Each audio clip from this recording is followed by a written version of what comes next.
Good morning, welcome to the weekend. Don't mind the face.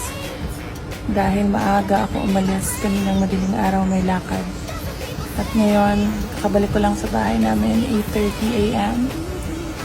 At may nagtatanong sa akin kung totoo nga ba daw si Dracula. At gusto kong pakilala sa inyo, dito sa bahay namin, may Dracula. Yan siya. Yan. Yan si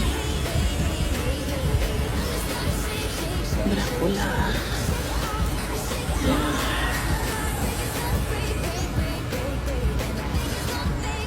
Hinihinga pa yan. Natutulog. Tatanungin ko pa mamaya ang veterinarian kung meron ba siyang sakit.